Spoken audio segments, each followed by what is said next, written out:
Good morning. Well, as you can tell, my English is horrible, so I'll be talking in Japanese today. Thank you for attending this unique, or maybe weird, sort of different session. Regardless, the fact that you chose to sit in this weird and sort of niche-sounding session instead of the other wonderful talks means that you guys are also weird, just like in the title you see here.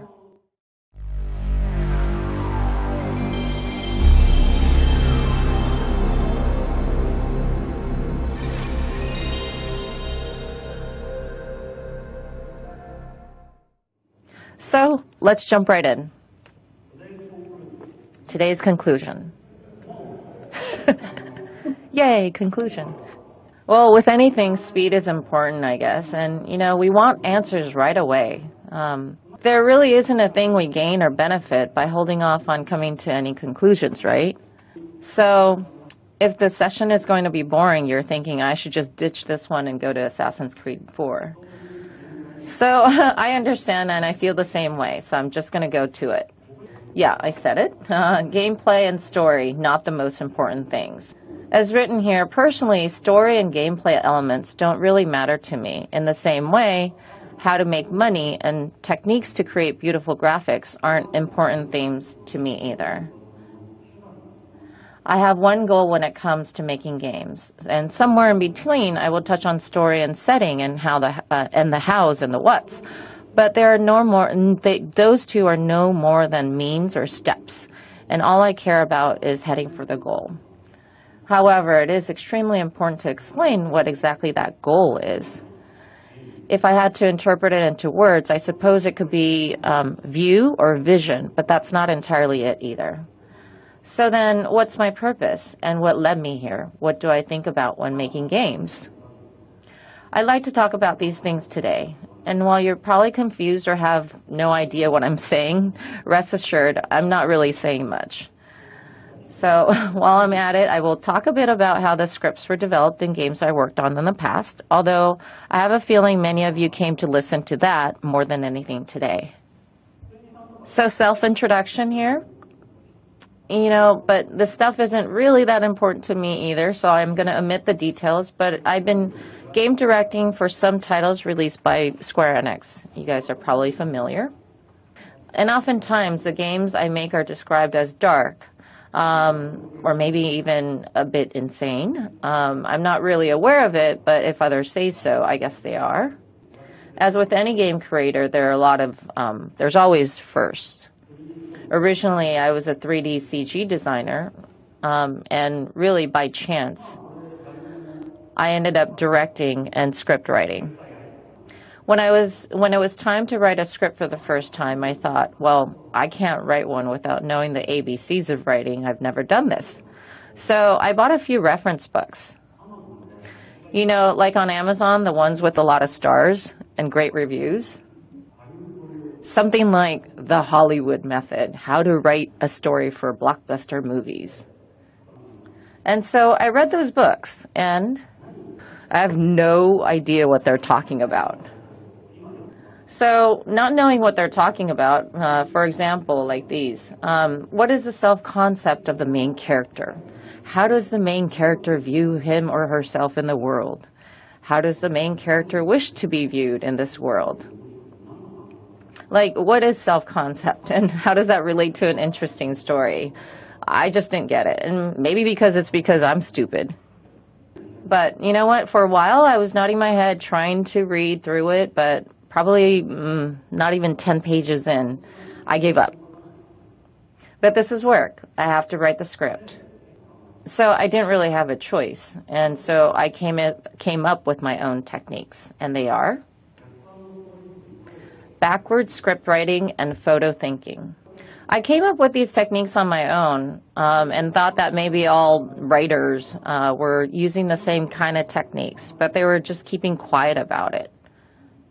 And that's why I also didn't go out of my way to explain it. But recently, I asked around professional scriptwriters and novelists. A lot of responses were, no, I don't work that way, or that's a different method, I don't know. I don't really believe them. I think they're still hiding it. I have a feeling they use the same techniques. Anyway, you might be thinking, so then how does one who even can't understand a reference guide come up with this story? And let me explain. And oh, by the way, the photo thinking word is on, I made this up. So you guys are the pros in English, so feel free to replace it with something that sounds more natural. Okay, so let's move on. So backwards script writing. Simply put, it's the process of creating cause or reason starting with the conclusion of the story. That's how it's done.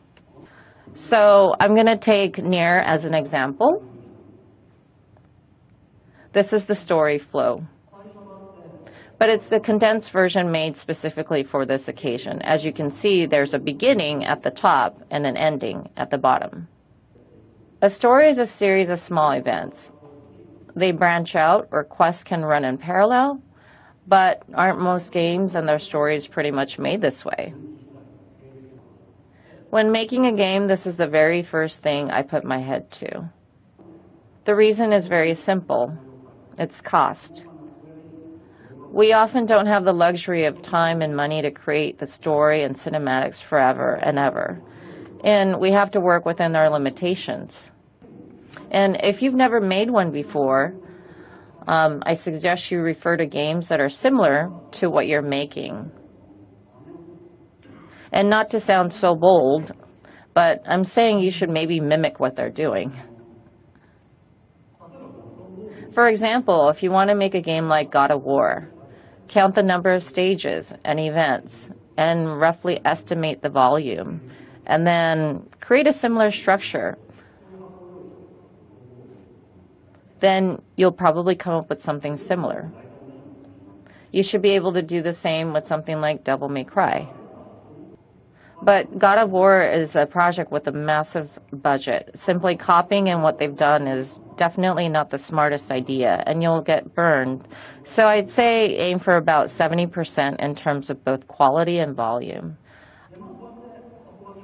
I feel this is the basic design process for any small to mid-sized developer.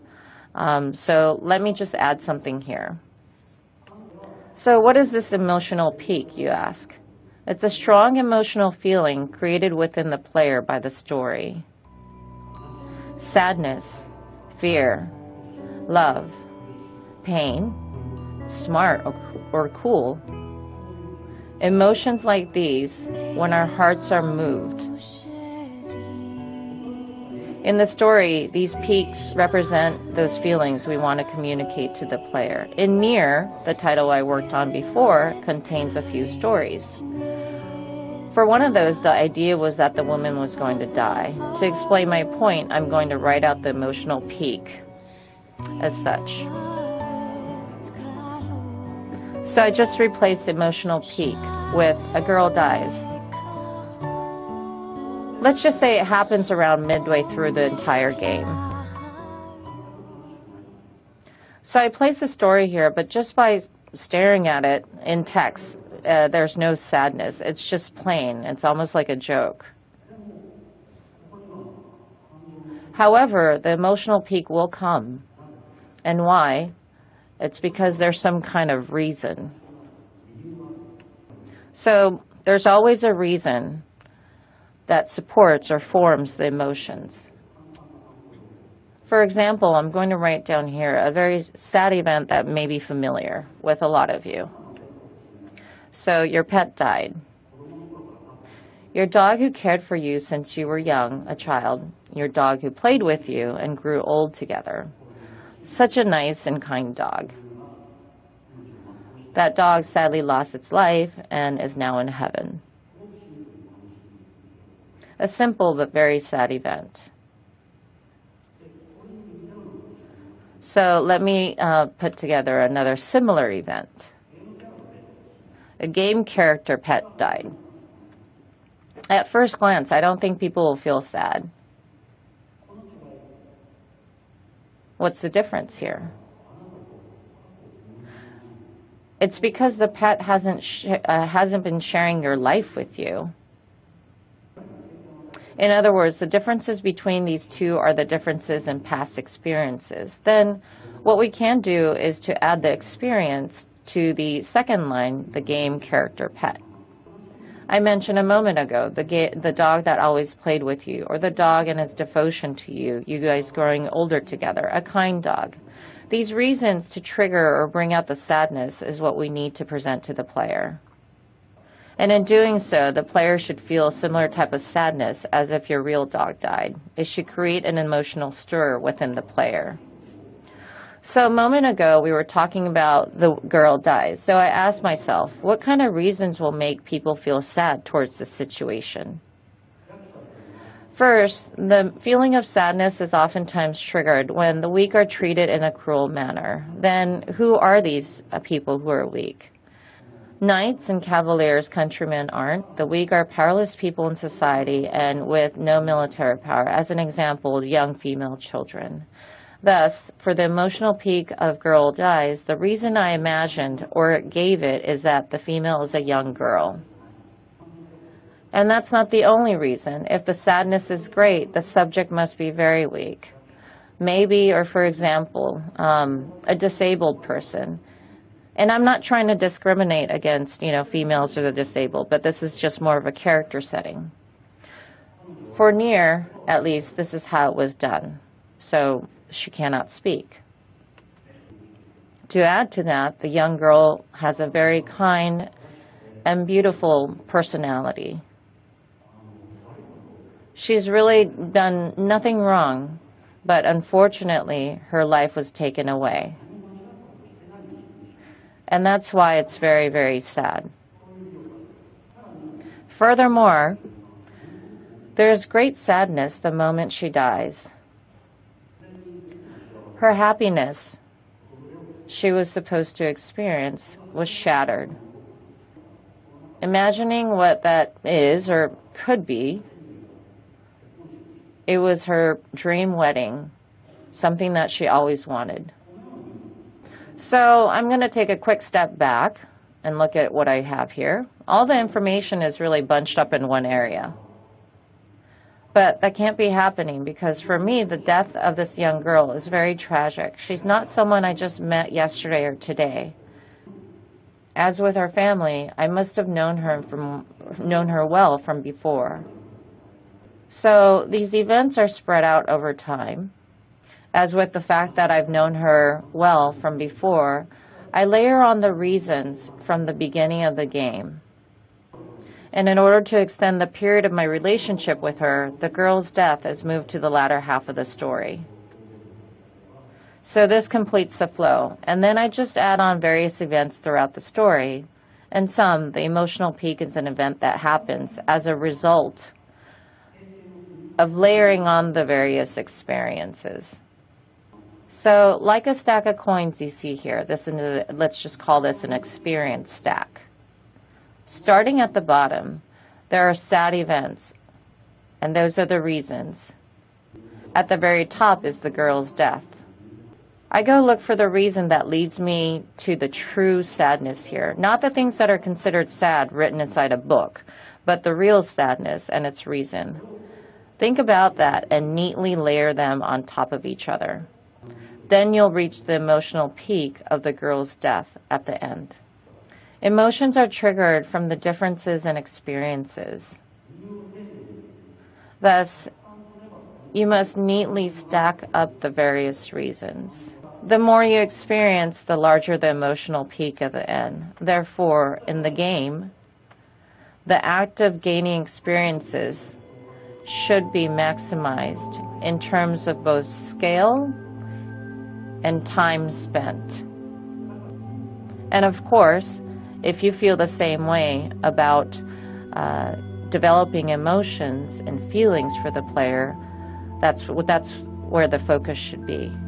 So this is what I call backwards script writing. But the new arrow coming from the top to the bottom is how you play the game. The conclusion, girl's death, went looking for the reasons for sadness. The player enters the game from the beginning, the point where the story starts. If the reasons are stacked nicely and effectively, the player will reach the emotional peak, waiting at the end. I feel that this is the same in real life. For example, You became friends with someone who was very strict and just played by the rules. Then why is your friend so strict? Maybe the school or their parents and friends are also strict. Or maybe your friend, then maybe your friend lost someone who lost their life ignoring a rule and had a very regretful experience. And that's why that person is very strict towards you. And oftentimes, we find out the reason much later, though. And we are moved by finding out the reason. What I think it is you should follow the process of how you are moved emotionally. And of course, there are numerous emotional peaks in a final product or a game. And each of them demands a stack of reasons to make sense. And as you see here, these stories are concurrently happening. They're concurrently happening, but in a game, as I said earlier, there are many stories being told at the same time. It's not just one story. And so obviously you need to prepare a lot of reasons to get to that emotional peak. What happened? Why did it happen? How did it happen? And the volume is quite large when you start thinking about that and listing out the details. And this is where most people get confused. There's just way too much information to digest. That's where the other technique comes into play. That's photo thinking.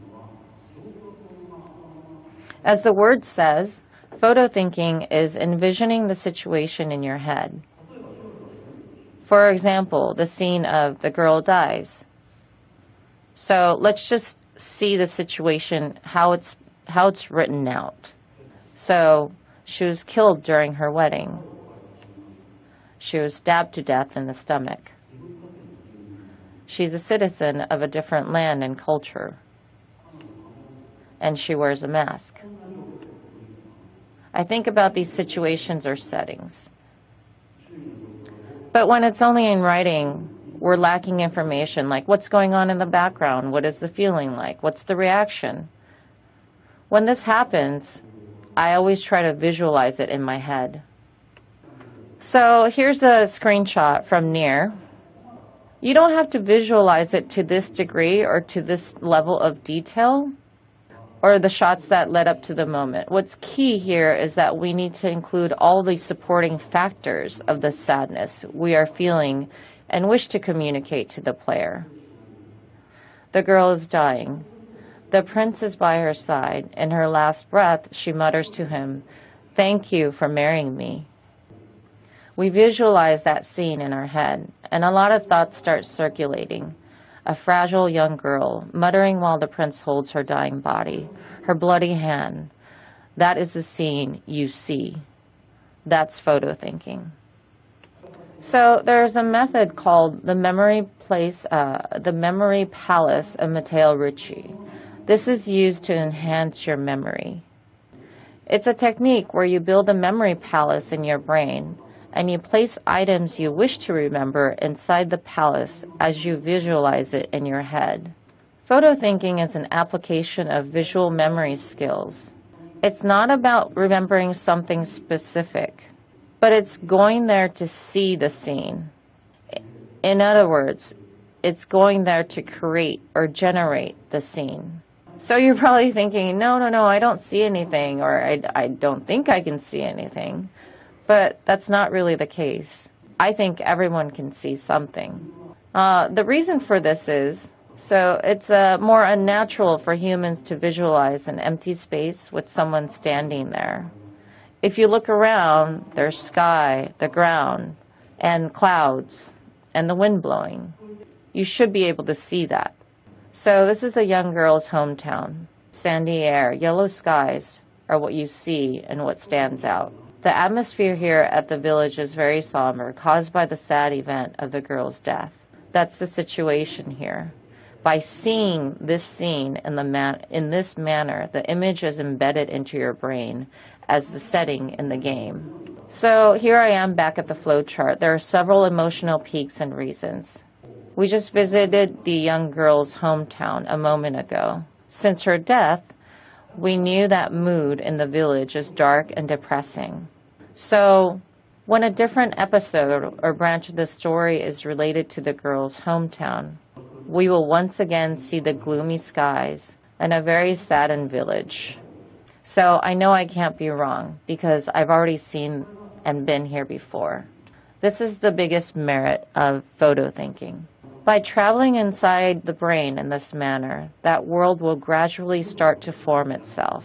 To see or to visualize is key. For example, I was here 6 years ago at GDC. I remember a roomy, spacious hall. Folks sitting on the ground, eating their sandwiches. And you know how those lunch bags out here have an apple in it. It's, for me, for Japanese, that's just too much for us. We don't eat a whole apple like that. Stuff like that, totally random scenes. It doesn't really matter. But because of that, I just still remember it. To visualize is an important technique when telling a story because you're able to do so without changing the structure of the story. That's how I see it. But there's one thing you need to be careful with photo thinking, and that's to not over-visualize things. For example, this is where the young girl is dying. She is killed moments after the wedding. Imagine you visualize the ceremony as grand and glorious wedding celebrated by thousands of guests. However, in order to make that happen in games takes a lot of effort, and the number of guests have really nothing to do with the young girl's death. Seeing meaningless or useless things along gets in the way of creating that emotional peak. Young script writers will ask me, I'm thinking too much about the setting that I really can't get into it. And I think what they're doing is they're seeing too much of the meaningless and useless settings. If the most important emotional peak of sadness is what you want to communicate, you should not visualize anything other than that reason. Emotional peak and the reason, that's really all you need. One of the important points of photo thinking is to make every effort to not visualize anything outside of those two things. So with photo thinking, so then what's important to me? Okay, so let's go back to the beginning. I've said enough about the story, but at the top, I also said that story and gameplay are not the most important things. What's my goal then? And what do the two techniques, backward script writing and photo thinking, have to do with it? So let me explain. So here's me and the players on the right. So we are game creators, so we make these games and share it with the person on the other side. Players will play the game and hopefully feel something, an emotion. I design games and write stories, but my goal is to cause an emotional stir inside the player's brain. So the fundamental goal isn't inside the game sitting in the middle. It's the event that occurs inside the player's brain. This is the goal we must consider most important. And speaking of playing games, there's something that I've been thinking about recently. So here's a photo of GameStop and inside the store. I see a bunch of games on the shelf, but I don't get as excited as I used to. I don't know, I gave it some thought. Why am I not excited? The number of well-made games has increased, but at the same time, the number of games that make my heart beat and give the feeling of I have no idea what to expect, that excitement, that's gone down. We've gotten used to seeing amazing 3D visuals, and we have plenty of stories that move us. We have entertaining action games as well as a ton of social games you can casually play at any time. Big budget boxed games provide long time play hours with beautiful visuals, and with indie games we see a ton of cute, stylish, bite-sized games. They're all great. I'm sure you can imagine this in your head as well, and if you can, that means it's not surprising to you. As with film and novels, slices of culture that have matured, perhaps we're also entering a blind alley. But I want to fight that. I want to strongly believe that there's still a huge potential for games. Take a look at this. It's a very simple image here. This shows the potential games. So on the outside, you have things you just can't do. So this refers to things such as expressions that are not allowed ethically or simply unattainable due to costs. For example, there's a limit as to how far we can go with sexual expressions, and I will never have a chance to work on a game that costs $100 million. And then the inside here covers things that are possible with games. So then, are we doing everything we possibly can? Here's a screenshot from Nier. If you played it, I think you get it, you know what the meaning behind this is. It's just a simple subscreen. It's a screenshot from the subscreen where the items are being deleted automatically. You see the empty tabs on the left-hand side. In Nier, the player will lose their save data in exchange for the main character saving the girl. This is an important data that the player has been saving throughout the game. In the story, the ending demands the player's save data. When I was thinking of the end for Nier, I thought, how can I make the players move or feel an emotion in this particular area, in this subscreen area where the save data is?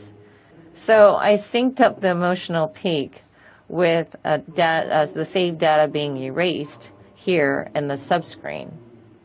I was actually photo thinking a player watching that happen right in front of his eyes, and his reaction was, "Are you serious? What's happening in front of me?"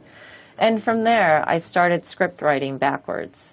Instead of entering or manipulating the story itself in game, my goal was to interfere with the player's real-life experience or their gain and loss by breaking in and to move the player. So I'm going back here. This system of the story erasing the player's save data isn't crossing any ethical lines and is doable within cost. However, it's not something that is commonly done when making games. Someone said, I think Nier took one step into the zone where games should not go. Maybe so. Maybe that falls into this gray zone here, the unknown. In other words, in between things you can and can't do, there exists a gray and fuzzy zone where you're unsure if you can do it, the unknown territory. It's been quite some time since our industry started. Within the cost and time allowed, we are making games intelligently, and at the same time, certain sort of rules and standards have been set in place. Games must be played for a certain amount of hours, or gameplay needs to be fun, or story needs to move people. Rules like these. And we call this the invisible wall. The invisible wall only covers the potential games and doesn't allow for anything else. But is this really true? Isn't there more we can do? For example, let's say there's a full-price box game that lasts 10 minutes. No one would never approve this, but what if those 10 minutes were the most beautiful 10 minutes you can experience here on Earth? Or another example, a game no human can clear. Can that not exist? Or another one, an item you can only get by chowing down 10 Burger King Whoppers in 10 minutes. Or one more, a social game you have to clear to graduate school. Just thinking about these things, these ideas, make my heart beat. I sense that there must be a lot of emotional peaks that are possible on the other side of that invisible wall. So here's a real example. This is a machine called the Small World Machine, manufactured by Coca-Cola. Many of you may know about it or have seen it or heard about it, but here's this quick story. This vending machine with a monitor display was placed in 2 countries, one in India and another in Pakistan. Unfortunately, as we all know, these 2 countries have been divided by decades of warfare and conflict. The machines are connected through the monitor display, which is kind of like a telephone TV. The folks in both countries can see the audience on the other side. On the monitor, a simple game pops up, and people from both sides must play together at the same time. If they're successful, the machine will roll out a can of Coke. That's really it. It's simple. As a game, though, the lag between the two is horrible, And the game itself, upon closer look, obviously isn't really anything substantial. I mean, it looks pretty boring to me. But, you know, if you really think about it, it's pretty awesome. An area where console games didn't go, or we didn't think of going that other side of the wall. This is a great example of bringing down the wall and marching right through it.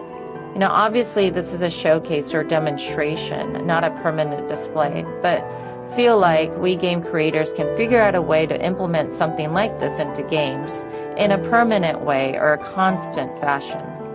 So, entertaining story, fun game system, these already exist in this world. The thing I'm most interested is this gray zone. I want to see what's beyond that wall. Whatever or however you want to call it, it's the space where no one has entered yet. It doesn't have to be all positive things or emotions or experiences. It's the kind of experience that will make an adult want to pick up a game at the game store. It's the kind of emotion you get when an adult is so frustrated and throws his controller. An experience you can't really review or evaluate on Metacritic. This is because these exact reasons is why I fell in love with games in the first place. So then, what do we do now? So for Nier, I was deeply influenced by the events of 9/11 and the world thereafter, with increased terrorism. An unfortunate event triggered out of a situation where both sides believed that they were doing basically the right thing. Well, so then what do they see from their point of view? What does it look like from each other's perspectives? These thoughts went through my mind as I worked on Nier.